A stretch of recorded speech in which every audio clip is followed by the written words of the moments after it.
दोस्तों, क्योंकि सास भी कई बहू थी कि आज के एपिसोड में हमें देखने को मिला है कि बाप जी बहुत ज़्यादा खुश हो जाते हैं। बोलते हैं सब कुछ अच्छे से निपट गया है और एक इतनी बड़ी खुशखबरी में मुझे हाथ लग गई है, तो मैं तो बहुत ही ज़्यादा खुश हूँ। ये देखकर नोएना को बहुत गुस्सा आता है कि मैं चाहे कुछ भी कर लूँ लेकिन सारा क्रेडिट हमेशा तुलसी को चला जाता है।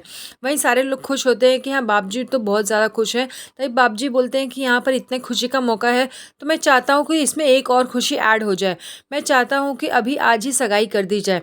लेकिन तुलसी बोलती है कि नहीं, आज नहीं कर सकते हम, यहाँ पर उसके माँ बाप भी नहीं हैं, तो हम कैसे कर सकते हैं। तो बोलता है कोई बात नहीं ना, दिल्ली कौन सी दूर है, मैं यहाँ से उनको इनविटेशन भेज देता हूँ, वो लोग आ जाएंगे। लेकिन नोएना है कि बहुत ही ज़्यादा गुस्सा हो जाती है और वहाँ से उठकर चली जाती है। बोलती है ये सब तो मुझसे देखा ही नहीं जा रहा है।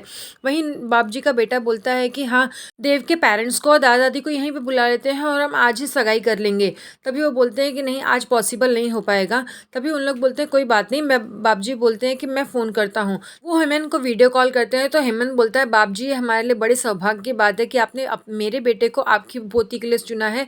लेकिन आप लोग ये सब काम कर लीजिए, आप लोग का आशीर्वाद है तो मेरे बेटे की सगाई आज ही होगी। लेकिन मुझे मत बुलाइए, यहाँ पर मैं एक बहुत बड़े केस में फंसा हुआ हूँ और साहिल भी मेरी मदद कर रहा है, तो वो भी नहीं आ सकता है।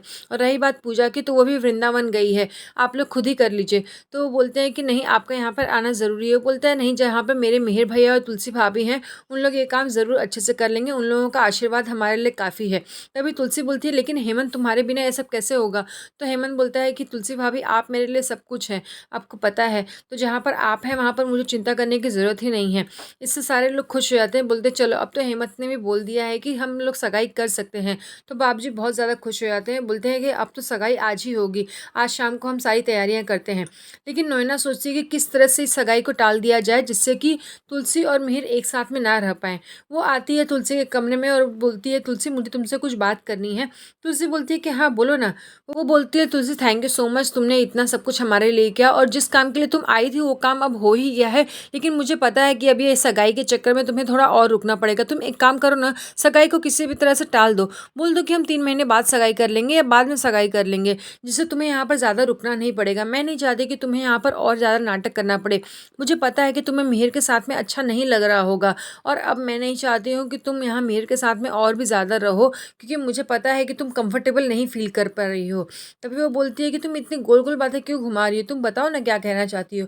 वो बोलती है नहीं तुलसी, मैं गलत समझ रही हो तुम मुझे, मैं ऐसी औरत नहीं हूँ जो किसी और दूसरी औरत को इतनी तकलीफ में दे सकूँ। ये देखकर तुलसी को बहुत शौक लग जाता है। वो बोलती है कि अरे ये सच में ऐसी नहीं है। लेकिन तभी नैना बोलती है कि सच में मेरा विश्वास करो, तुम्हें इतनी तकलीफ में देखकर मुझे अच्छा नहीं लग रहा है। मुझे पता है कि तुम मिहिर के साथ में किस तरीके से रह रही हो, इसलिए मैं चाहती हूँ कि तुम्हारी जिम्मेदारी जल्दी खत्म हो जाए और तुम यहाँ से चली जाओ।